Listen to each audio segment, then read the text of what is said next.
Nuwun para kadang sutrisno kerabat istana wontenipun pundi kemawon papandhenung panjenengan ngaturaken pambagya wilujeng nggih. Sugeng dalu menika sugeng pepanggihan malih wonten ing adicara INK Istana Ngudi Kawruh. Isinipun kita badhe nlesik babagan sejarah, mitos, legenda lan cerita-cerita rakyat. Lan dalu punika kula pun Ki Banu Asmara ngrantos inggih menika rawuhipun panjenengan nderek urun rembug wonten ing dalu punika kanthi gegana utawi lumebet ing nomor telepon saged mangke telepon dhateng nomor 08 setunggal 30 810 gangsal. WA utawi SMS nggih saged nggih. Dene dalu punika kakak temben mirsani dhateng channel YouTube Radio Istana FM. Kula ngaturaken sugeng dalu. Sugeng mirsani salam rahayu, salam budaya kagem sedaya kemawon ngoten nggih. Monggo jenengan live chat ugi saged nderekaken wonten ing kalenggan dalu punika nggih. Inggih dalu punika para kadang kita rerembakan kula mboten piyambakan menika sampun rawuh wonten studio para narasumber menika nggih. Cobi kita suwun mlebet dhateng studio setunggal menika.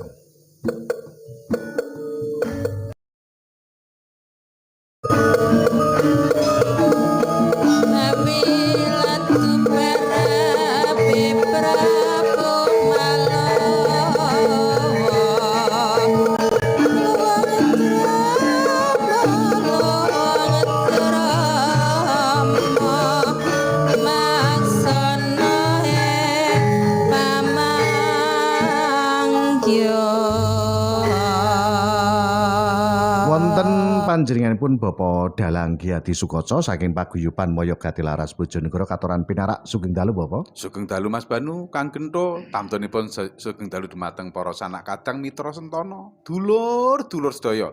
Monggo kados padatan radionipun dipun puter kopine dicepakake jaminane aja lali sinambi mirengaken adicara INK Istana Ngudi Kawruh. Matur sembah nuwun Bapak Dalang Ki Adi Sukoco lajeng wonten kadang kula seniman Kang Gento katuran pinarak sugeng dalu menika Kang Gento. Sugeng dalu Mas Banu, sugeng dalu Pak Dalang Adi Sukoco, sugeng dalu para pandhemen radio Istana wonten ing pundi kemawon. Menika sampun wancinipun teng-teng crit tengok-tengok karo cerita nyeritake bab sejarah tanah Pulo Jawa. Pramila para kadang sutresna ingkang wonten pundi kemawon, monggo disiapke kupinge dhewe-dhewe. Kok nek disiapke kupinge dhewe-dhewe aja sampe nganggo kupinge tanggane. Mosok kuping coplokan apa piye? Ya ora, maksud iki disiapno ayo to dimidhangetke khususe para generasi milenial. Ya, iki padha midhangetke sejarah tanah Jawa, isane dadi tanah Jawa kuwi kondang kuncara, kebak misteri dan lain sebagainya niku wah iki engko sing ngupas tuntas yo wong-wong kuwi. Nek kaya aku iki ya kur melu urun rembug karo melu apa belajar sejarahe. Iya.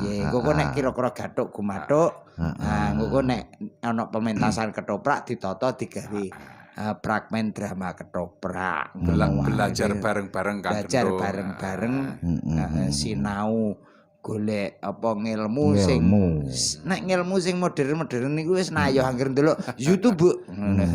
Anggere ndelok Google ngono. Wis. Nggih. Matur sembah nuwun Kang Gento menika nggih. Kula ngaturaken sugeng dalu Devia ingkang katemben mirsani YouTube lajeng panjenenganipun Mas Yanu wonten ing Kepung Kediri, Mas Haryon, Mas Khairul Najib wonten ing Singgantuban nggih sugeng dalu. Monggo ingkang ngersa badhe nderekaken telepon SMS lan WA nika nggih. Nomor telepon SMS lan WA 081 130 81095. Kula bali malih 081 130 81095 menika nggih. Abu Ismoyo wonten ing Urwan ing saderengipun wonten ing telepon cobi kita tampi riyin katuran pinarak menika sugeng dalu halo. Dalu Kang Banu. Inggih seradi ageng swantenipun Pak saking pundi menika? Angling. Inggih. Anu jeru masalah laren gogoni. Pak Yai Padang. Oh, Pak Yai Malik. Nggih. Monggo. Sugeng dalu Kang Banu. Inggih sugeng dalu Pak Yai nggih. Sugeng dalu Pak Dalang. Inggih sugeng dalu Pak Yai. Sugeng dalu Mas Gento. Inggih sugeng dalu Rama Yai. Aja dikei Romo to. Romo niku kan di atas kiai. Ah, Anu ajenge tangkot kalih Pak Dalang nggih Nggih. sedaya. Niki lho masalah Hmm. iki sing kula tangkotake niki loro rumiyin masalah iki lho Hmm. jenenge kraton utawa kerajaan niku kok enten pangkat temenggung. Lah sakniki kok kepresidenan niku temenggung sakniki napa, Pak? Tumenggung ngaten niku nggih. Heeh. Nggih, ngoten lho maksudnya. Nggih, Kraton nggih, kan nggih, temenggung wonten. Ngoten lho. Saiki sakniki niki no Cara pemerintahan sakniki to. apa ngoten maksud kula. Nggih, nggih, nggih, nggih, nggih. Mun ngoten tok ngoten. Inggih, Inggih. matur sembah nuwun Pak Yai. Nggih. Apa tuh? Assalamualaikum. Waalaikumsalam warahmatullahi wabarakatuh. Pak Yai Dul Malik wonten ing Padang. Padang Padang Trucuk. Trucuk. Nggih, niki wonten pitakenan saking kala wau kula wangsuli malih Abu Ismaya wonten ing Nguruwan. Heeh, nek sadurunge wonten ing telepon malih sugeng dalu halo. Halo, sugeng dalu. Nggih kalih sinten, Pak? Assalamualaikum. Waalaikumsalam. Kali Pak Karto niki badhe nderek pangklet Nggih, monggo. Ang Bandung. Boyoknya mawon niku napa niku badhe pangklet niku lho, Pak. Napa niku sejarah yang Darmo niku tilare ten pundi lho, Mas Bani. Angkring Darmo to. Nggih. Angkring Darmo nggih, sampun kula aturaken kala wau nggih. Sepi mangke dipun bahas malih nggih. Mawon nggih, Mas. Inggih, matur suwun ngaten nggih. Heeh. Niki nyuwun pirsa asal usulipun tiyang Jawi kok saged tumplek-blek wonten Suriname ngantos budayanipun ngalang-alangi wonten Jawi ngaten. Pitakenan kalih riyen diwangsuli saking Pak Yadul Malik kenani tumenggung kuwi pangkat apa nek sakniki ngaten. Nggih. Tumenggung jaman kraton niku mboten benten Mas Banu. Nek biyen niku jarene niku nek blok Temenggungan Punggawa to nggih menika. Punggawa kraton klebu tatarane tataran Punggawa kraton. Pejabat lek ngarani kan ngaten nggih menika. Pomo nek sakniki, Pak. Nah, sarehne biyen nek kraton umpamane nggih menika kan wonten umpamane kraton umpamane Surakarta mbiyen kan gadah bawah. Kraton napa Mataram meniku gadah bawah umpamane sadine contoh Mataram Mas Banu nggih. Bawah kadipaten. Nah, kita menika niku ten kadipaten nggih wonten tataran Temenggung nggih wonten kan gampangane ngaten. Dateng napa nika Keraton Mataram nggih wonten. Biyen niku klebu pejabat nek biyen Punggawa nek saiki pejabat. Umpamane kaya Tumenggung pejabat nggih menika. Menika saged dipun napa menika tugasake dadi adipati kan ngaten ta menika. Umpama nek cara saiki ki cara ngono padha karo kepala dinas to apa Nah ngono iya. lho, Pak. Ya, maksudnya siki, Mas. Umpama nek saiki ning kabupaten umpamane kepala dinas Ya, ngono kuwi kepala memang dinas iki klebu dicekel Tumenggung ya, cara. Punggawa iso dadi pangkat Tumenggung, tapi mbiyen Tumenggung kuwi iso dadi adipati lho, Kang. Lah nggih kepala dinas pun nggih saged to. Maksudnya cara sejajare nek kraton Punggawa iku klebu kepala dinas kuwi wis nggih. klebu Tumenggung. Tumenggung pangkate. Nek umpama nang gene napa Indonesia sing pusat nggih Ya menteri paling ya. sak ngandhape umpamane kepala departemen apa-apa kan ngaten. Ya klebu Tumenggung piyambak menika kepala daerah, Pak, kepala daerah distrik. Jadi kepala daerah distrik iki tegese iki nek riyen niku kan napa niku saged iki dipun wastani papan sing tebih saking kutha Inggih, Karaja. nika nek dipun napa tugasaken kan ngaten. Tumenggung wonten lingkungan keraton kangge wonten Mas Banu. Cuman piyambakipun nggih ngasta tegese ngasta kekuasaan kan ngaten ta menika. Umpamane dadi kepala prajurit kan ngaten nggih. Niku ya iso pangkat Tumenggung niku tegesipun ditambahi pangkat senopati kan ngaten. Ning pangkate Tumenggung jabatane senopati kan ngaten lho. Umpama kaya dadi Kapolres to umpama dadi apa dan rame. Nah, sak mangke menika Tumenggung tasih dipun ginakaken wonten ing Kalimantan menika minangka kepala suku nika nggih dados Tumenggung wonten ing Kalimantan menika kasebat ugi kepala suku utawi kepala adat menika. Lajeng wonten ing laladan Semenanjung Malaya menika dipun wastani ugi Raden Tumenggung tapi Pangeran Tumenggung menika dipun papanaken dhateng perbatasan menika. Ugi dhateng menika nggih pundi suku Dayak Kalimantan menika membawai beberapa demang tai damang kepala adat besar menika ingkang sak Saged. mangke tasik menika. Lah sakmenika dateng Surakarta Ngayogyakarta kan Ngayogyakarta Tasik, kan tasik nggih. umpamane Hmm. penjaga Merapi.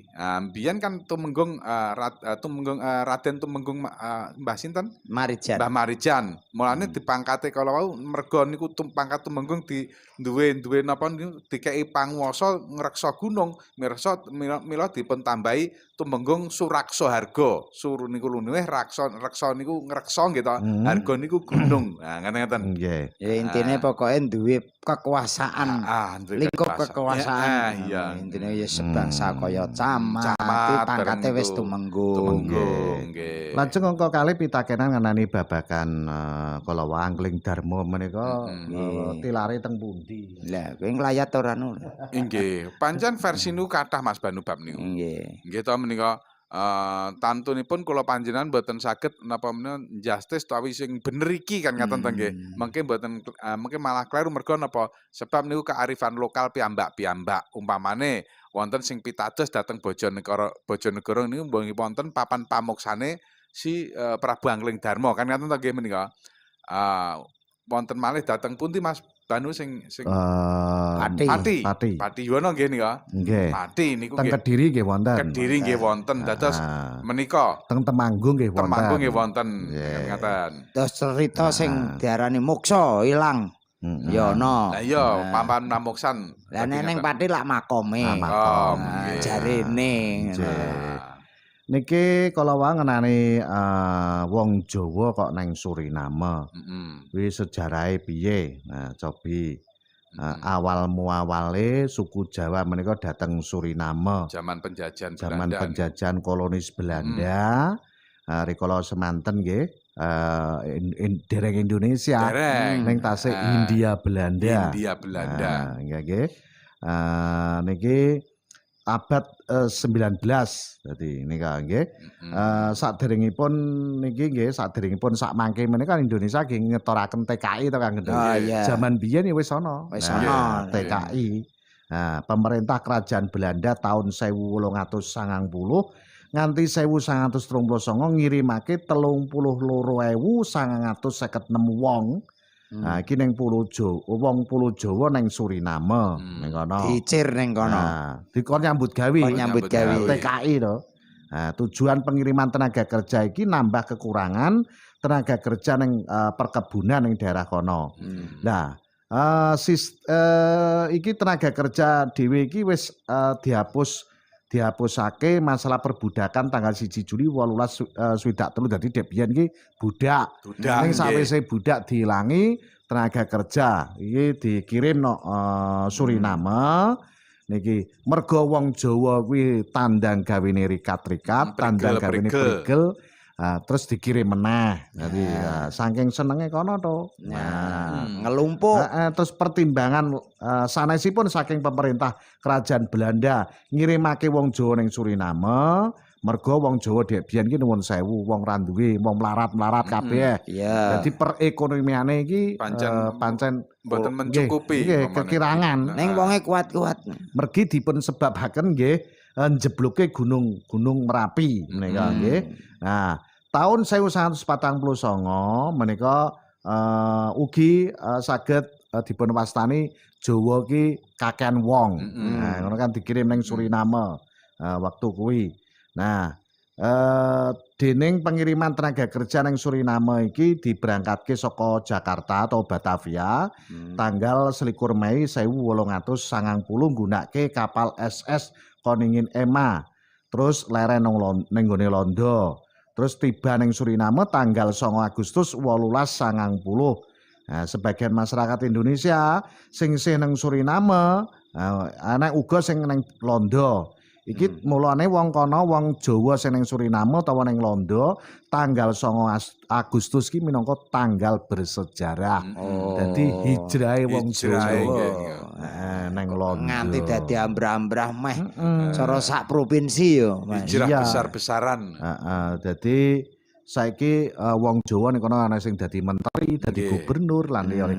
Nan bahasa Jawa, kesenian Jawa di sana juga dilestarikan. Termasuk termasuk ngomong Jawa sing asli ngoko. Heeh.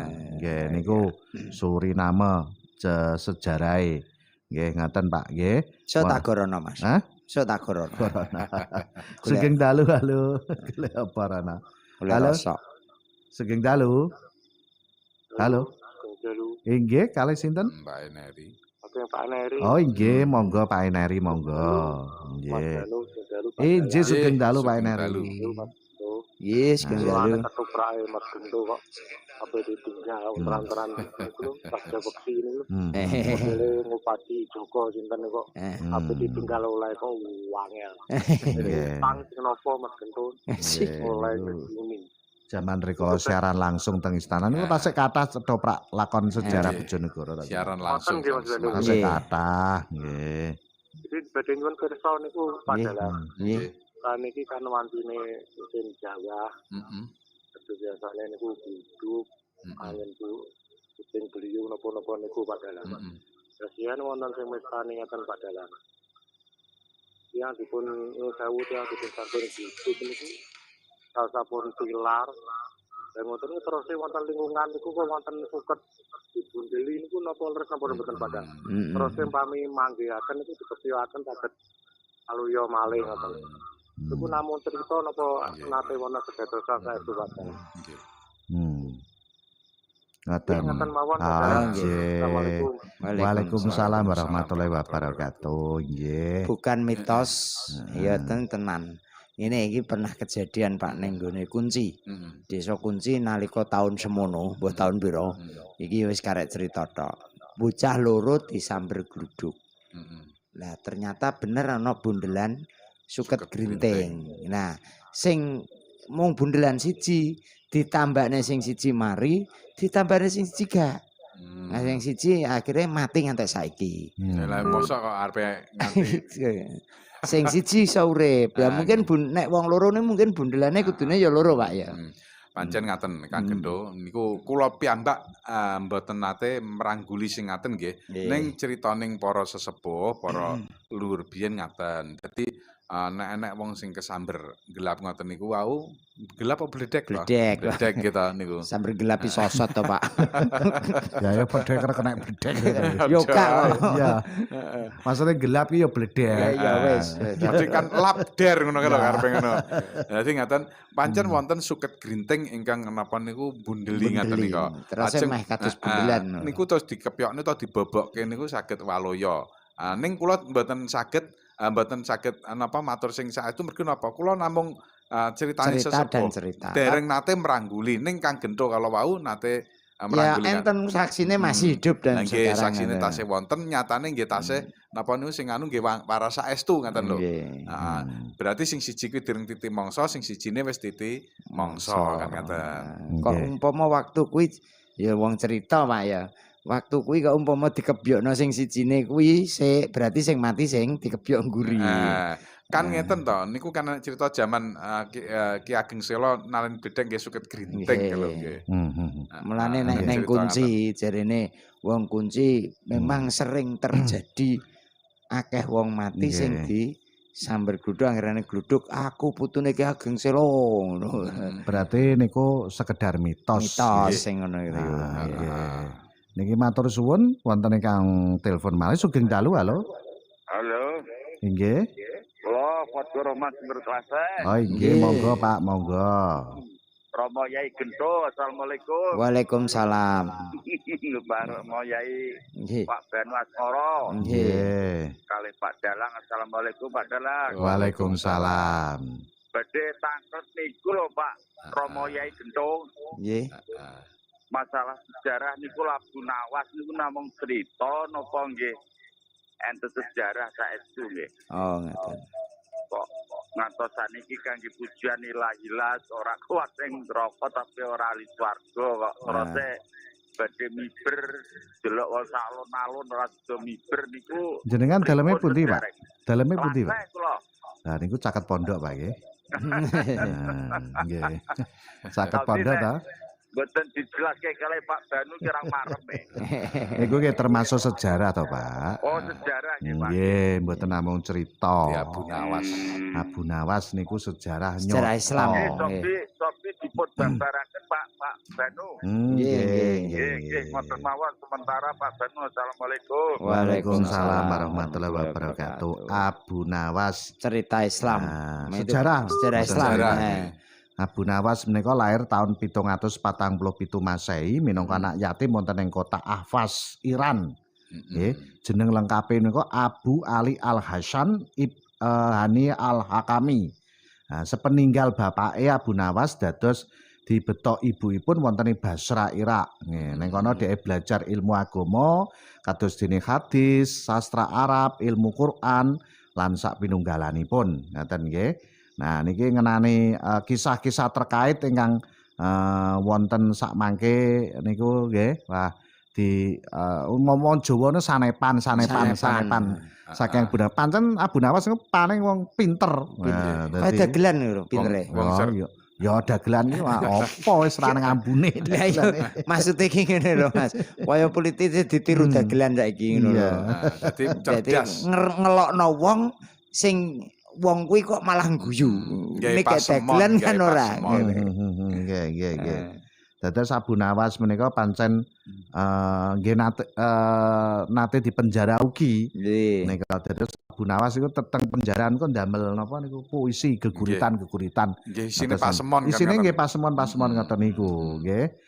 Niku ngenani wafatipun menika pancen tasik Prandondi nggih. Wonten ingkang njlentrehaken meninggalnya Abu Nawas menika tahun 806 Masehi, wonten 813 Masehi, ugi wonten 814 Masehi.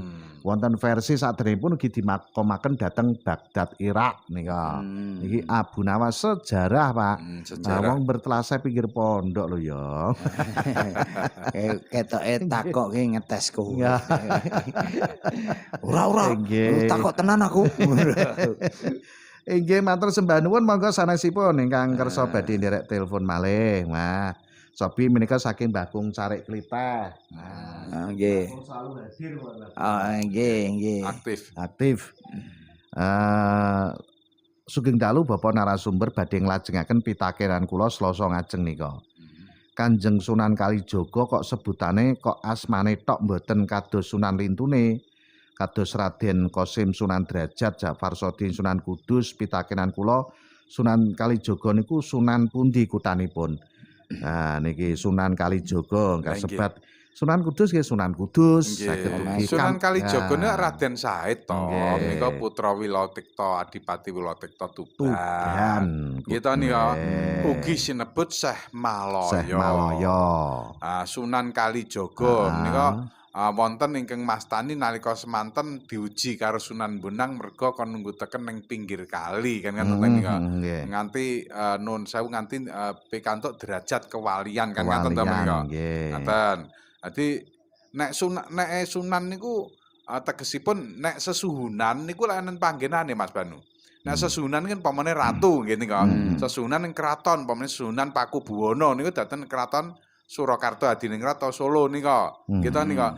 Nanging nek niki Sunan mboten susuhunan kon nggih nika. Sing dimaksudke wau ngeten lho Pak. Apa Sunan Kudus nggone ya ning Kudus. Sunan Murya nggone ning Murya. Lagi Sunan Kalijaga ki nggone ning ndi? Lho niku ngeten nggih nek Sunan Kalijaga niku kaya umpamane beda Mas Banu nggih nika. Dados menika nglanglang jagat kan ngeten nggih. Nika mergo Sunan Kalijaga kuwi jangkep Sunan apa iki? Dadi Mbok rondo ing takon. Sunan Kalijaga jangkeping para wali. Wali 8 sanga penutup ya Sunan Kalijaga niku nek jarine. Tegesipun menika langlang napa jagat tegese langlang jagat wonten Nusantara niki lho. Nek pusate nggih ten Demak ngrika, nggih to Mas Banu menika. Ya ning Tuban, ning Demak, ning Dindi ngaten. Nggih. Dados mboten ateges kados dene Sunan Kudus ki ning Kudus. Lungguhe ning Kudus. Murya. Sunan Kalijaga pancen menika dateng laladan Demak. Demak nggih. Sering dateng Demak, mila nika dateng laladan Kadilangu ki ngoten. Kadilangu nggih. Nggih. Ngoten Mbah Kung Carik Kliteh malu matur sembah nuwun menika wonten pitakenan malih. Nggih. Sugeng dalu Ki Dalang Ki Bano Kang Gento Jamal Sugiwaras Tanglet Ki napa dalang pas nalika dalang kok nutuki kotak pethi jarene. Ape nutuki ndase Banu ya ora sidu. Terus kaping kalih Sandiwara Radione kok gonta-ganti judule king napa? Mas sinten iki Mas Jamal. Sandiwara Radio kaca Benggalam pun tamat. Mboten ateges gonta-ganti. Gonta-ganti sing tamat ya wis Wis tamat. tamat. Ganti judul Ganti dhewe. judul ngaten lho Mas.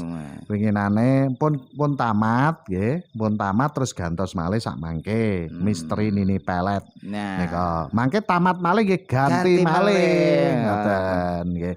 Kantun durasi tayange iki 2 wulan apa 3 wulan. telulan Apa sak wulan. cerita kuwi panjang apa ora? Dawa apa ora. Walaupun beda, kadang beda judul tapi iso enek rentetane sing sandiwara ngarep. Ngono kuwi kan wis kaya Ngoten, Kang eneng apa kae sing Jamal. eneng pelangi jing apa kae. Alah Wis sangal-angal. mbah. Pelangi-pelangi Alangkah indahnya. indahmu. Matur suwun kenapa dalangan nutuki peti jarene wis Lah, iki iku perlu nek sekolah iki. Perlu lek nutuki gamelan sing dituthuk wayang lek diseneni yoga ngono. Ja, ape nutuki ndase Banu pamanten. Niku lak pertanda to Mas. Nggih. Dadi pertanda. Milane cobi dimataken nggih nika. Nek kotak niku dereng dituthuk apa ya diwiwiti wayang niku. Padha karo menungsa urip lho keteke jantung gampangane kan ngaten to. Enten napas nek jantunge lagek kan apa niku jantunge ketek. Nah, ndadosaken mungkin sawijining cerita. Dalang ngetokke swara. Kan ngaten ta menika? Kuwi ana cara dhewe-dhewe to, Pak. Nek ketoprak ya nutuki tontongan. Nggih maksude karepe ngoten. Cuman nek kangge napa niku napa dateng pedalangan. Lah niku kangge selanan ngendika gitu nggih. Kangge selangan catur, kangge sereng ngodo-odo kan ngaten. Lah arepe cakut ndok. Dok dok dok dok. Dados Sreng. wonten apa nggih? Karepipun. Nggih, karepipun. Niku tata cara seni budaya manggenipun Simbol-simbolipun kan ngaten. Nggih, sinau Mas. Ngeten iki sinau. Setara, Nek ora sinau ya ora. sekolah sekolah anakku. Dadi nek wong Jonegoro nek ngarani aja to angger jeplak. Jadi kudu kabeh disinauni dadi ben ngerti.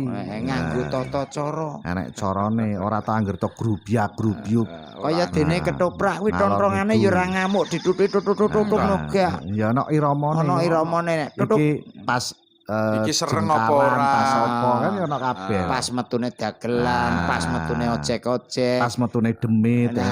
Adegan sereng apa ora kan Iki ngoten. adegan gandrung kuwi tuthukane ya beda. Beda.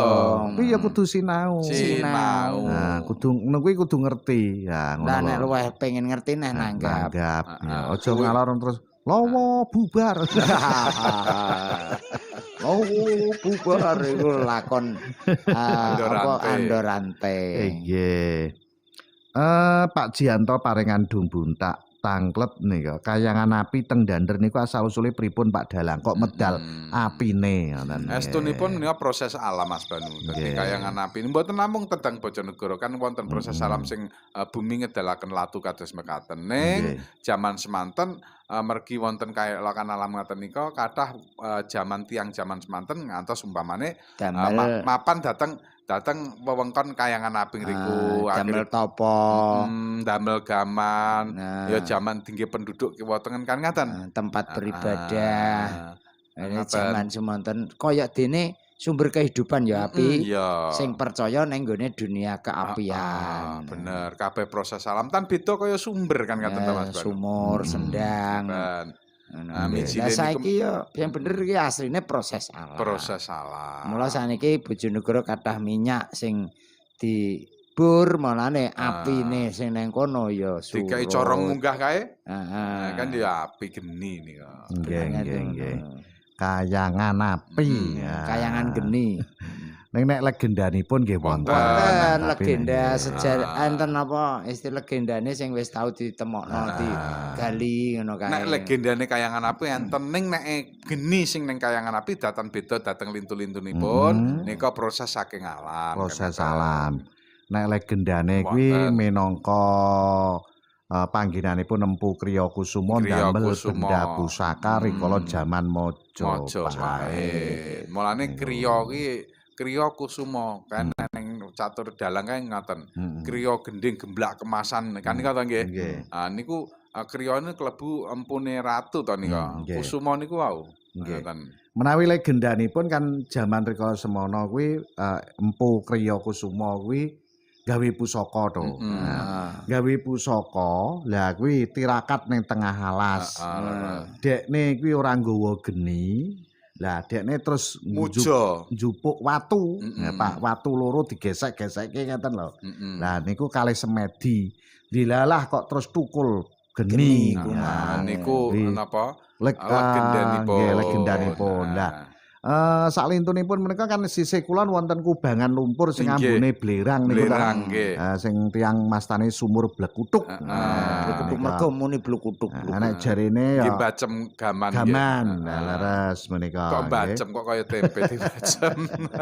Nggih. Kuwi nyelupke gaman panas lho, Pak. Iya. Nek sejatosipun mboten namung gaman kemawon nggih alat-alat pertanian wong gandeng empu niku nggih pandhe. Mboten kok diarani empu niku terus mung gawe keris sing mandi mboten nggih momo sakniki nggih pandhe niku lho. Lah niki Mbah Kriya Kusuma ta Empu Supa menika nggih Mbah Pandi. Asalipun king Majapahit diperkirakan menika ingkang nguwataken wonten Kahyangan Api menika dipun panggihaken 17 lempeng tembaga. Berangka 1223 utawi 1301 Masehi. Jadi penemuan prasasti menika wonten Desa Mayangrejo, Kecamatan Kalitidur rikala tanggal 12 Maret 92. Basane Jawa kuno, sawise diteliti asale saka Raja Majapahit siji Kertarajasa Jayawardhana alias Raden Wijaya. Isi prasasti punika bebasaken desa adan-adan bebas saka pajak. Nika nggih. Prasasti adan-adan menika nggih. Ngantos samangke tasik kok. Tasik. Wonten ingkang telepon menika Sugeng Dalu, halo. Sugeng Dalu. Inggih, kalih sinten menika? Bapak Satria Sendangrejo. Oh, inggih, monggo Pak Satria, monggo. Sugeng Dalu iki jeneng. Inggih, Sugeng Dalu. Paling manis sak Indonesia. Nggih. Sugeng Dalu ki Pak Dalang. Inggih Sugeng Dalu, Pak. Nggih. Kula niki nggih pandemen nggih. Seneng nguri-nguri kabudayan Jawi. Inggih. Nanging kula niki pengen belajar ngertos. Terus pertanyaan kawula niku lho Pak Dalang. Nggih. Punakawan. Punakawan. Semar Petro Gareng niku lara-larae pripun ngoten? Nggih, niku keturunane saking sinten? Oh, nggih. Sing kula kok. Semar niku Bagong Petro Gareng niku napa ya gayane Semar napa betul? Nggih. Pengen mudeng niku. Oh, nggih. Ngoten. Nggih kula ngene namung niku. Oh, nggih, matur suwun Bapak Satria. Nggih. Waalaikumsalam. Ingkang pertama jawab niku Kang Gento versine Kang Gento. Gong Gareng Petruk Semar. Nah, kuwi piye artine? Semar dhisik. Oh, nek artine to. Semar dhisik. Asal usule menungso. Piye kuwi ya teka nggone Punakawan. Ya. Semar kawite kan mesam-mesem ning jero kamar. Ya, terus. Gareng mergo roh barang begar dijereng-jereng. Gareng kuwi gareng kuwi. Sarung lho Mas sarung. Gareng ya kuwi ya. Terus gareng. Terus Petruk kuwi beda karo Semar, Mas. Nek Semar mesam-mesem nang jero kamar. Gareng roh barang begar dijereng-jereng. Petruk. Nah, Petruk iki beda karo Gareng. Terus Bagong. Bagong kuwi ngrasakno obahe bokong akhire ndredek metu kowe karo aku. Lha kuwi mang lho sing Petruk kuwi mang. Lah Petruk iku beda karo Semar kuwi lho sing jelas. Petruk dicepetno, ala pokoke beda karo Semar. Nggih. Monggo saking Pak Dalang monggo. Nggih Punakawan niku wontene dhateng tanah Jawi, wayang Jawi Mas Banu nggih. Wayang kulit, pagelaran wayang kulit wonten Jawi. Nek Mahabharata ora enak. Oh nggih, teng asline mboten wonten. Nika sampun disesuaikke kalian napa niku wong Jawa kan ngaten to. Wong Jawa identik spiritual niku lak nggambarke napa menika bab ketuhanan to gampangane ngaten. Dadi umpamane tak jogoke nek Punakawan niku mulane mboten anake Semar kan ngoten to niku. Dadi tegesipun dumadine Punakawan. Sing biasane nek ngoten dumadine nggih mboten laire. Umpamane kados Gareng jaman semanten nalika Semar niku tasih dhateng Saptarga ngetutake Begawan Manumayasa nggih ta menika. Menika wonten mungsuh saking Jawi Rangkah, tegese saking Sabrang badhe napa niku ngrusak utawi nglebur napa Saptarga kan ngaten. Lajeng Manumayasa merintahaken dhateng Semar kan ngaten. Semar lajeng muja wit garu sing wis tuwek, wit garu tuwek niku wis ora ning godhonge. Wis karek dangkelane utawa napa nika. Nek ngaran dungklake napa? Kari tunggak. Tunggak. Nggih. Dadi kayu garu sing garing niku wujude pating bedosol ngoten. Mulane garing niku saka sebutan kayu garu sing garing. Kan ngoten niki. Menika nggawa perwataan piyambak. Ngoten lho, nggawa perwataan piyambak. Lajeng napa menika Petruk menika wonten Raja Gandharwa, menika Gandharwa Raja. Menika duwe anak Gandharwa Saputra kan ngaten ta menika. Pengin anake niku ngerti tata krama kan ngaten ta menika. Nika lajeng dititipaken dhateng Begawan Manumayasa kala wau kalian Begawan Manumayasa dipun aturaken dititipaken dhateng Semar supaya digula wentah nganti napa menika bocah ngerti tata krama apa saiki. Mulane dijenengne Petruk karepe ngoten sing duwe patrap kan ngaten nggih. Duwe patrap kan ngaten. Mulane Gandharwa Saputra niku Petruk niku putranipun Gandharwa Raja kan ngaten ta menika. Lajeng Bagong niku nalika Semar didunke ning kene napa menika Mercapada. Menika. Menika terus napa mboten gadah kanca to nika, mboten gadah kanca. Terus umpama wong ngudarasa, lah ya to pukulan menang, aku ki terus baturku sapa? Kan ngaten ta nika. Apa ya aku mung dhewean kaya ngene iki kan ngaten. Lajeng wonten ing versi ingkang ngoten nyawang ayang-ayange kok obah kan ngoten nggih. Akhire dipun puja obao hong, obao hong. Obao hong. Wong biyen nek nyembah kan hong kan ngaten nggih. Obao hong ngaten. Dadi Bagong mulane wewayangane Bagong niku meh mirip Semar kan ngaten ta. Meh mirip ngaten. Mergo kuwi ayang-ayange Semar dhewe. Sing tansah ning burine gegombakan kan ngaten nika. Sing jelas ya iso dimaknai karena wayang kitab Mahabharata diwayangke ning tanah Pluto sebagai seniman, kesenian. Nah, iku keseimbangan seni cara ngono ya wong kuwi aja tegang. Dadi tegang. umpamane gegambaran ngono kuwi Kang. Dadi nek ning crita dumadine kaya ngono kuwi ning kabeh ngemu surasa.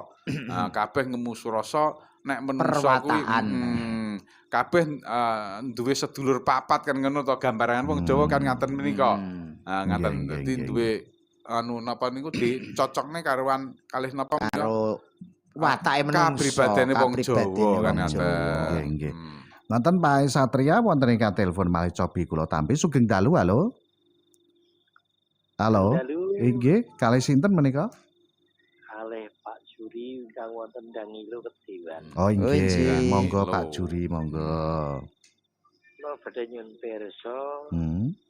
Mateng panjenengan nggih Mbah Dalang Adiposo, nggih Pak Danu. Danu nggih Mas Gento. Nggih. Iki masalah Patih Gajah Mada. Gajah Mada. Kok ngendikane napa sejarah napa cerita niku kok tinggi mana sing mempersatukan negara Indonesia niku Sabang sama Maroke niku. Patih Gajah Mada iki jamane tahun pinten? Patih Mojopahit Raja sinten? Kula kok namung ngaten. Cerita ngaten. Nggih ngaten Mas Banu. Pak sinten kala wau? Pak Juri. Pak Juri.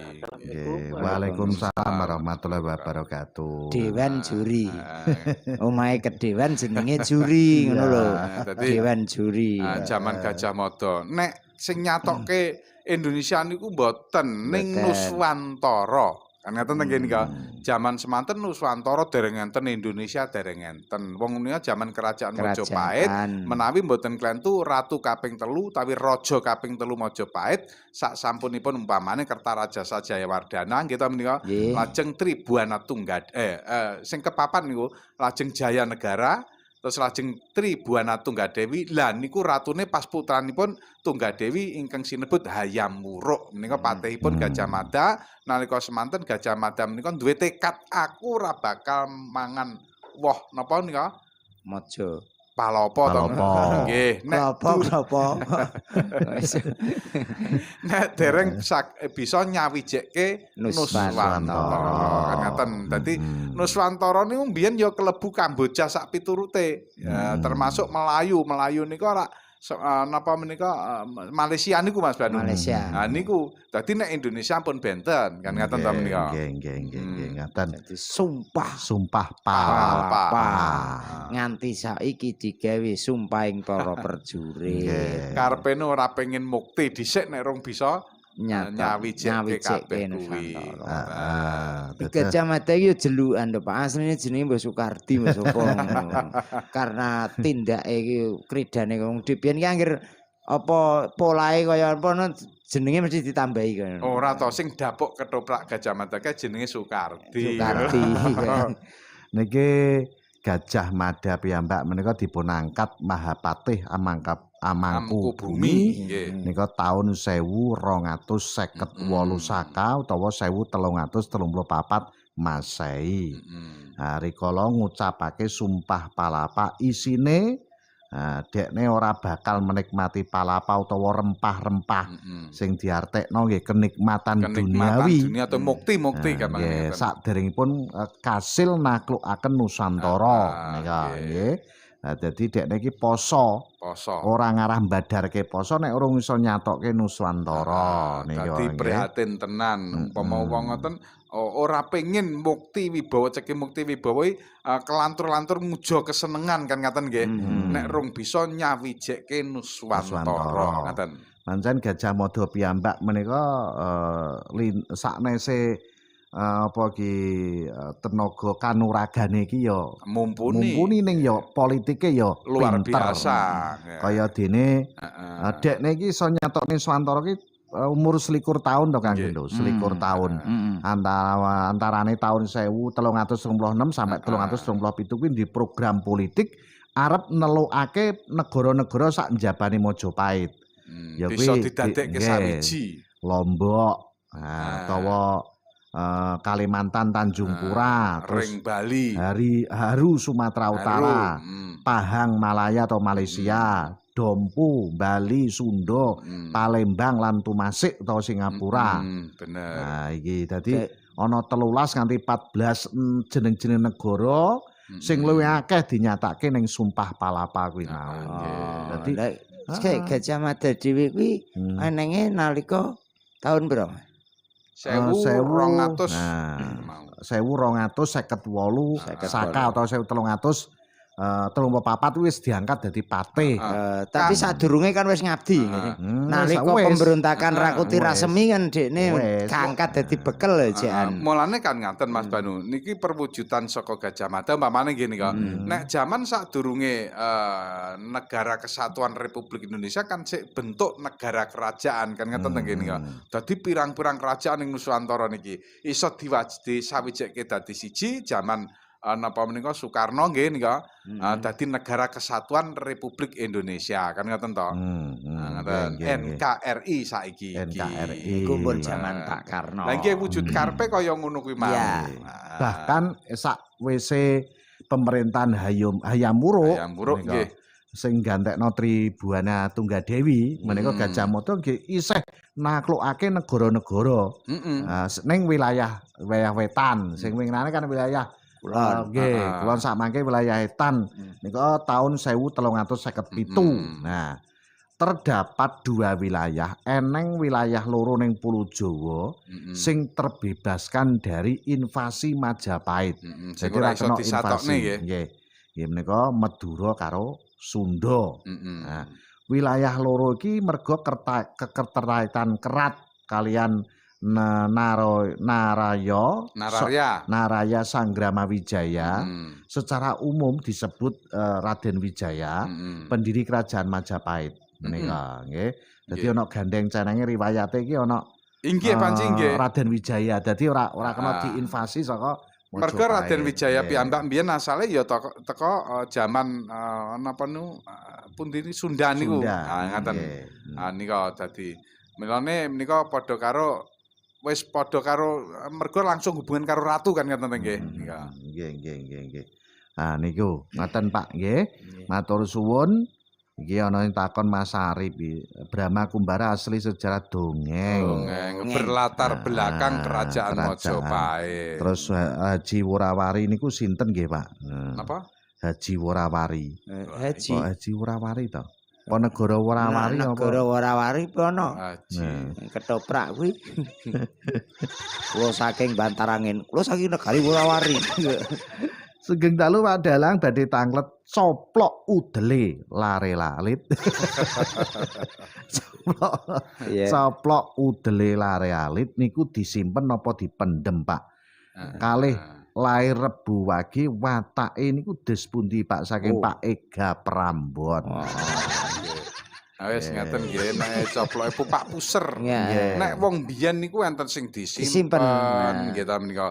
Ya ana sing dipendhem. Ning disimpeni biasane nek anake panas. Dikum digobokne mbah diombekne. Ngaten. Niku bab napa puser nggih. Puser. Lah udele banu ngantek Bodong.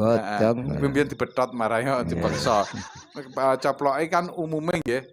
Niku diarani mbuh coploke 10 dina, mbuh seminggu, mbuh 5 dina, pokok coploke diarani ya sepasar ngoten nggih. Sepasaran. Lah menika kados watak kuwi jane nek ngomongno watak dina terus piye to ya. Ning sing jelas watak dina Rebo Wage niku gampang walean pun ngoten mawon. Nggih. Terus seneng ngono nggih. Mengko napa niku bosen gampang bosenan wis ngono wae. Ngono wae. Kuwi ya jembar katut niku. sithik-sithik pokoke kaya setupae watake keras ngono iki ya tenan. Nek kadung napa niku karep ya ngono kae ning nek wis kadung ra karep ya wis ngono kae. Ora napa ora ketok-ketok dhewe ngono gampangane ngaten niku Rebo Wage. Perjalanane dekne iku sing menonjol ya ning kono kuwi mah. Dadi gampang bosenan ning apa-apa. Nek watake wong meh padha cuma ana menonjole sithik-sithik. Wis tupaing sok srengenan, mutungan ngono kuwi. Lah padahal kemis pun ya eneng sing mutungan. Wonge ya guyang-guyu. Tapi jek ra kaya mutunge wong Tupae. Ngono kuwi Niki saking Manolo Kedung Primpen Kanor Sugeng Dalu, terus Mbak Isa wontene Hongkong Sugeng Dalu, Pak Supomo Tikusan, terus panjenenganipun Mas Irul Hargoretno Dusun Bawi Kulon Kerek Tuban, terus malih Tri Hendro Trisvendi, Rifkadi, terus Jaraan Gang Loro. Nah, Pak D mugi sehat sedaya amin. Amin. Mas Kamari Wadang Sugeng Dalu, terus Mas Aris Gianto saking Bulu Lawang Malang derek tanglet Kidalang. Salam Rahayu. Lakon wayang Herjo Kusumo. Herjo Kusumo niku pripun ya Pak Dalang? Waduh. Nek lakon niku kok kula dereng mangke Harjo Kusumo niku napa? Ku nang wayang Tengul. Dereng nate kula lakon Harjo Kusumo dereng nate nglampahake. Dereng nate lagi. Nggih. Ngoten Pak Mas Aris wonten ing Bulu Lawang Malang. Nggih. Mila Mami Indonesia riyen engko sumpah kelapa jarene Pak Erik nggih. Mergo ilate wong Jawa ya ngono kuwi lho. Terus kadang kala terus digathukne agama, ilate wong Jawa kadang Digathuk-gathukne. Akhire dadi rame. Padahal Jawa dhewe wis ora kaprah tenan. Jawa dhewe iki wis penuh unggah-ungguh. Nggih. Assalamualaikum Ki Banu, kula badhe tanglet saking Pacindah Gangsawan Sumbang wonten punden perbatasan Mojodesa Plesungan menika naminipun Sekathok. Sejarah terusé Masjid Agung kalih Pasar Besar. Kanca kula nate wektu Jawah ngiyup terusé Pasar Masjid Jawah terang kok tengandhape bambu piye ta nggih. Tim jimat nggih pun nate dateng mriko. Sekathok nggih. Teng Sekathok niku Plesungan to niku. Nggih Plesungan nggih. Dadi jenengan mirsani dateng channel YouTube Radio Istana pun wonten winginane sampun dipun telesik menika ning sisi GAEP. Nek aku tau diceritani Mbah Yai Pakih. Wong Tapa niku to. Nek kula Pak ula tapa sing sirahe wonten sekathok buntute wonten janthok. Nah niku besok nek ana njebluke jarene ya iso dadi kali. Iki jare ceritane Mbah Yai Pakih Pagak mbiyen. Tapi wonten versi malih sediane sekathok ki merga ana wong tapa ning wewengkon niku kala wau Mas Banu ilang ragane kari busanane sing wujud kathok kala wau. Mulane diarani sekathok. Kula nate ngriku niku pas Ame apa? Anu to jelajah misteri. Oh, lah ngono lho jelasno to. Pas awakmu lah omong jelajah warung. Lah niku rikala kan pun kedalon to Pak. Kula badhe saking ngendi iki Proliman Ngidul niku kedaton. Sasampunipun madosi niku napa? Putri niku. Putri kedaton. Aki Mas. Perawan-perawan tok. Aki to. Bareng ngono diparingi ngertos kalian Bung Imam kali RT-RT ngrika bilih pinginane niku enten tiang-tiang niku manggene terus teng mriki Mas ngoten. Dadi panggonane iki Putri Kedaton iki sak kidule ngene Mbah sinten kesupen kula teng pinggir kuburan. Nah, pinggir kuburan di Kedaton sing kidul. Sing kidul niku. Teng wit-wit napa agrom niku badhe ke ngriku terus teng sekathok. Dilalah teng sekathok niku pun jam 12 malam. Bingung madosi juru kunci. Juru kuncine Mbah sinten menika pun tilem. Nah, akhirnya putrane diantar putra. Ora usah tak terno ya Mas sampean rono dhewe sing anake. Akhire sing penting kula izini nggih diizini akhire kula ngriku kalih kanca-kanca tim jimat teng ngriku. Nah, teng ngriku niku pancen piye nek ngarani ya to. Wong peteng dedet mboten wonten lampune. Mboten blas lampune gak ono, Pak. Lah mlebu ngoten iki mlebu nggen sekathok niku nek ibaratne nek wong Jawa ngarani piye? Zep. Nah, ngoten Pak. Siap. Zep ngoten niku langsung pengkorok ngoten nggih. Aurane beda. Dados ning menika nek sing mapan sak njawinipun napa niku sak njawinipun kubengan punden menika radi jahil Pak. Tapi nek sampun mlebet niku sae ngoten. Aurane positif. Nggih niku pengalaman saking jenengan mirsani teng channel YouTube Radio Istana wonten. Raket biyen mula ceritane aja gleman game-game ning punden sekathok. Kuwi biyen ceritane termasuk sangat sakral. Eman gak ana lampune babar pisan. Ora gelem Mas iki lampu. Oh ngono, ora gelem mergo apa isin. Ya memang tapi cocok kanggo semedi utawa kanggo anu nek biyen mengeningke cipta. Ya ngeningke cipta nek biyen gento ra semedi ngeningke cipta. Sumati. SDSP. Sumati. Aja meneng ngono. Sumati aku. Nggih pancene nggih cocok wong niku pancen kanggene wong topo utawa wong anu sing ilang sipate ragane kari kathoke niku to nggih. Mane ya pas nek kangge ngoten. Ngeningke cipta. Nggih. Lesungan. Nggih. Pak Lurah Hambi. Nggih. Koiri. Sugeng dalu Mas Rifki Adi sejarah Dukuh Translok Kecamatan Dander pripun. Dukuh Translok Desa Ngumpak Dalem Kecamatan Dander niku translok tegese transmigrasi lokal. Nggih. Translok menika dadi jaman riyin menika wonten transmigrasi lokal. Nah, dadi umpama lokale iki ya lokal daerah mboten luar Jawa nanti mapan ning kono iso wong Tambarjo saka desa ndi wong Kanor wong awakmu yo meh pindah ning Translok biyen kok aku rono nggawa ketoprak tok Pak nanti numpak dalem ngene biyen omahe wis ditawake Mas Dia jare tak tekoni apa ndi wis aku pokoke melu Translok Pak Lurah sapa ke Mas Banu sing ndi sing awakmu melu ngetoprake Pak Lurah Pak Dalem Pak Lurah ya Pak Lurah. Ya Pak Lurah Pak Dalem jaman kae. Sing sapa asmane aku ya lali. Aku ya lali. Dasi. Ya nggih Pak Lurah Dasi. Nggih. Heeh, dados Translok menika rikala Iki kaya kowe iki japo apa Mas? Ngene kaya nganggo gak iso. Aku wis tamatke ket. Aku anggere kowe ngene nganggo ngeling critane wong bakalan. Wong bakalan iki sugih, Pak. Nah, sugih kuwi wonge pelat, tapi tanggane ora ngerti nek pelat. Umpama iki mau tak critakno warunge Mbah Keren. Iya. Ape nek wong-wong namanya Mbah Keren mergo nganggo nganggo diilangi Pak. Nang warunge nang nggone Wandi. Heeh. Makpin. Maepin. Anake jenenge Saripin. Iya. Terus anu kangem neng kutha. Muni Jonegoro ora wani. Gawane. Mergo Neng pelat kutha memang. ape lah golek apa Mbah? Golek luku mesin. Traktor ya ora wani. Golek wong tandur ya ngono. Sesuk neng ndi, Nduk? Gak neng ndi, Mbah? Cepo winehku ngono. Ora kok muni tandur. Lah pokoke sing nganggo eri disiri. Lah jelalah wong-wong kan ngertine gak roh nek kuwi pelat. Iya. Terus dienggo totoan. Nek si A kuwi jenenge kuwi wonge Pratora. Ayo wani totoan we ngono. Jaman kae 1000-an. Duit 1000 wis macul 2 dina, Mas. Terus Heeh. Omahe pageran lontas neng ngisor lontas. Omahe wis tekelan latare nggo mepek gabah tapi dipageri wit lontas iki, Pak. Injeno kok nek muleh kok warunge Mbah Keren.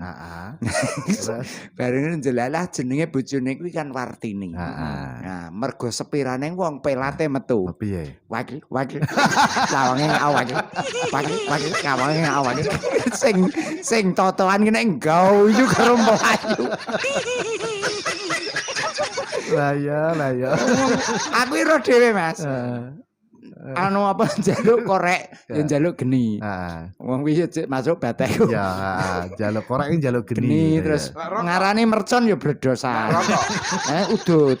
Pokoke sing nganggo eri dislempano. Jaman pari kruwing ya pari Aceh. Semeru ya gunung. Ngono. Gak pokoke eri dadi wong iki gak ngerti nek wong iku kok ya pinter ya. Oh ya pinter Mas. Lah ponangane ya kuwi Mang. Wakil. Lawange awak. Tangane betu merah ora tapi. paksa pengapesannya ya ketok ya. Ane tak gawe kadang nganggo petuk ning dino pagi. Nggih. Matur suwun menika katur dumateng Mas Rifki Adi nggih, Mas Rino Ardiandra wonten Jintel Kasiman sejarahipun mangke cobi kula padosi. Sejarah Desa Ngablak Kecamatan Dander Bojonegoro. Niki aku yang duwe cerita. Wonten ceritane Ngablak nate. Pendil. Nggih. Ngablak kene iki ya. Ngablak. Enak. Mengke dipun Nggih, critakaken. tapi mangke dipun aturaken ngoten nggih menawi wekdalipun taksih. Niki sugeng dalu Mas Sucipto wonten ing Antru Kasiman katemben midhangetaken kemawon. Nggih. Iki malah takok saking modho Pak Roni. Tirone nek Rebo Kliwon piye, Pak? Anu to, takok tiron-tiron ngono iki nggo gula kopi. Oh ngono, gula kopi. Nek ning radio janali wong. Iya piye? Lah suwe-suwe kabeh padha cetha ya. Wong kaya sing tukang ngitung-ngitung ki malah ra payu. Iki ralani uga Mas Imam Untu, Imam Sugiki. Oh, Mas Sugiki wah iya ngangeni wong. Midangetke ta? Midangetke. Sok kapan iki jagongan meneh. meneh. Kaya anu Mas Banu kok ganti untu Mas.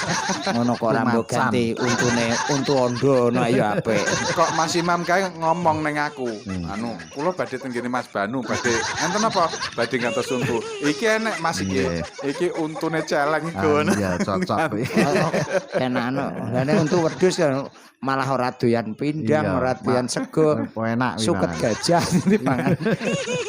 Matur sembah nuwun lajeng kadang-kadang sampun nyawiji midhangetaken wonten ing dalu punika sumiki temben midhangetaken temben mirsani YouTube matur suwun sedayanipun gandeng wekdalipun menika sampun mepet jam 12 dalu ateges rerembakan wonten ing kalenggahan dalu punika kita pungkasi semanten malam Selasa ngajeng kita saged secambengan malih jejagongan malih. Pak Dalang Adi Sukoco pungkasanipun giar menawi wonten ing abadhe katuraken kasumanggake. Sadereng kula matur Mas nggih. Mbok kuwi blangkon copot sing mari pelo sampean ya blangkon abang kuwi. Nggih. Blangkone belong. Inggih, Mas Banu Kang Gento lan sedaya pamirsa Radio Istana Jateng pundi kemawon papan dunungipun. Sanak kadang mitra sentana sedulur daya wekdal ingkang misahaken kula saha panjenengan wonten adicara INK dalu menika. Pramila menawi wonten kirang langkung tumpang sahipun anggen kula matur nyuwun gungi samudra pangaksama. Wong kang wicaksana ya iku wong kang tansah eling marang labaning para leluhur. Bangsa yang besar adalah bangsa yang menghargai jasa-jasa para pahlawannya. Jas merah, jangan sekali-kali melupakan sejarah. Usana sugeng dalu, sugeng aso sariro, rahayu, rahayu, rahayu, ingkang samyo pinanggih. Nuwun.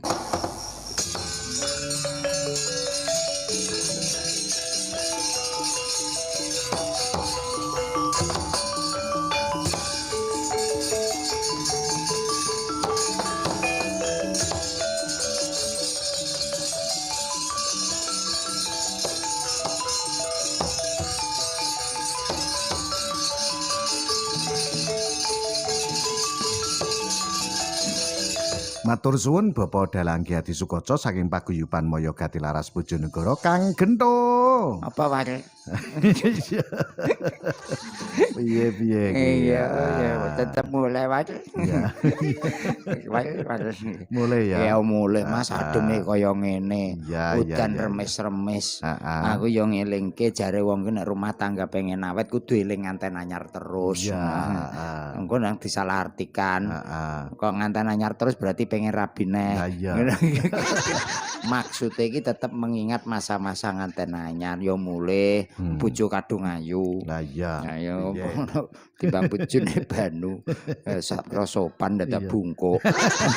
Timbang bojomu. Nyapa bojoku. Lewat kok monggo Mas Gendeng ngene. Tak pikirke ndiluk ki sopan nek. Lah kok anu terusan. Lah kali sinten Mas Gendeng ya liwat ki ya karo bungkuk. Lah kok aneng gremes. Melu ayu metu ngengkiri kumbahan kok rasa jengengek. Lah aku ya ngono ning bojomu kok ya. Piye? Lah bojomu ki roh aku nek teko ki terus nyuguhi wedang kopi kok mesam-mesem ya kok sumeh bojomu to. Bojone tegelan kok. Sumeh tenan kok. Bareng nang burine pawon ngerti ngaduk kopi lah kok cek mencep bae mesem ae. Jebule bojomu penceng. Wonge ya ngono kae. Awite ya someh tapi anu guyu terus kebacut penceng. Ngene Mas yo jejagongan bengi iki ya kabeh mau ono watese. Bojo elek apik disyukuri. Kuwi ya tak wet-wet. Padahal saking tak wet-wete aku yo nganggo sing jaba. Ya tak wet-wet to Mas. Iya betul. Tahu tak rembug. Oh masak mene gedene kesel nyapu lah umpama aku rabi neh nggo batur nyapu piye. Ngono kuwi ya malah aku diantem sapu. Tujuanku meringankan lho padahal. Iya. Nah gitu ngene Mas. Awake dhewe matur nuwun sanget. Ana tokoh-tokoh sing ijek iso mbeberke sejarah. Awake dhewe wong nom tetep belajar lan sinau tentang sejarah. Nah, para pendengar sing cah nom-nom maupun sing tuwa-tuwa sing duweni referensi sejarah desane utawa sejarah sing dingerteni iso dikirimke ning gone Radio Istana. Nggih. Awit tim INK menika mboten ateges tim ingkang paling tahu tentang sejarah, tapi hanya penggugah semangat dan penggugah para sejarawan. Ayo padha dirembuk lan diutarake ning gone para kawula muda. Lumantar nek iso ya lumantar Radio Istana Bojonegoro. Ora iso ya didongengke njaluk apa pas pijet apa pas apa cepiyen. Dongeng kan kaya ngono. Wis aku tak mulai numpak apa Mas iki? Numpak apa? Wis numpak apa-apa. Ora numpak sepur, numpak loko.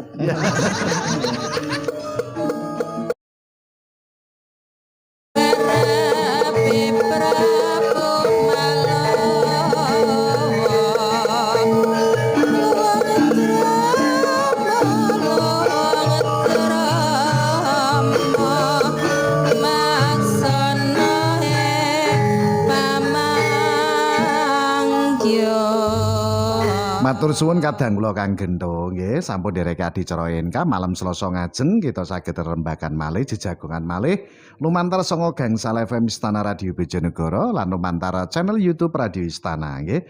Matur suwun kadang-kadang sampun nyawiji mawi live chatipun channel YouTube Radio Istana FM nggih.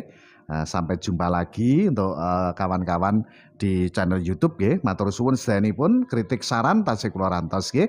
Kagem panjenengan ingkang katemben midhangetaken sanga gangsal FM Istana Radio Bojonegoro monggo dipun mirengaken nggih cerita rakyat kalajengaken mangke sandiwara radio misteri Nini Pelet.